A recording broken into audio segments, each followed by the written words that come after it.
পূর্বশত্রুতার জেরে প্রায় ৩ মাস আগে কুপিয়ে ডান হাত ও ডান পা বিচ্ছিন্ন করে দেওয়া সুজন মুন্সি এখনও স্বাভাবিক জীবনে ফিরতে পারেনি। অথচ ঘটনার প্রধান আসামি এখনও ধরাছোঁয়ার বাহিরে। আর বিচারের দাবিতে আদালতের বারান্দায় হুইল চেয়ারে করে ঘুরছেন ভুক্তভোগী সুজন মুন্সি। চোখে মুখে দুশ্চিন্তা আর একটাই প্রশ্ন, তিনি কি ন্যায় বিচার পাবেন?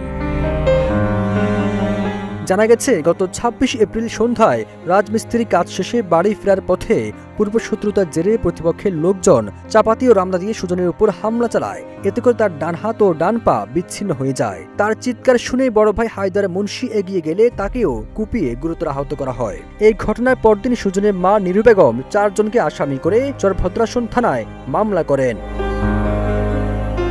মামলার ৪ আসামির মধ্যে সাত্তার মণ্ডল ও শাহাবরাত মণ্ডল গ্রেপ্তার হলেও প্রধান আসামি কালাম মণ্ডল এখনও ধরাছোঁয়ার বাহিরে।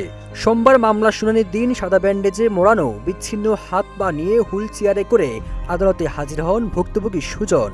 তার সঙ্গে ছিলেন মা নিরু বেগম, স্ত্রী বেবি এবং ভাই হায়দার মুন্সি। সুজনের স্ত্রী বেবি কান্নাজড়িত কণ্ঠে বলেন, আমার 4টি ছোট সন্তান রয়েছে। স্বামীকে যারা সারা জীবনের জন্য পঙ্গু করেছে তাদের সর্বোচ্চ শাস্তি দাবি করেন তিনি। যারা পুবাইছে তাদের আমি সঠিক বিচার চাই। আমার 4 জন ছোট ছোট বাচ্চা, আমি এদের নিয়ে কীভাবে বাঁচুন, কি করুন।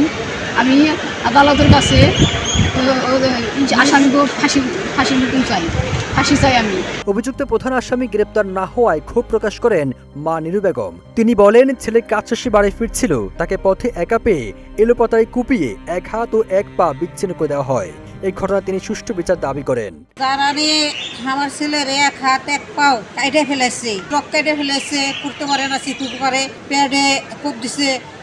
এগুনের আমরা সঠিক একটা বিচার চাই। আমরা মূল যে আসামি, এই আসামির আমরা করার জন্য আমরা এটা দাবি চাই।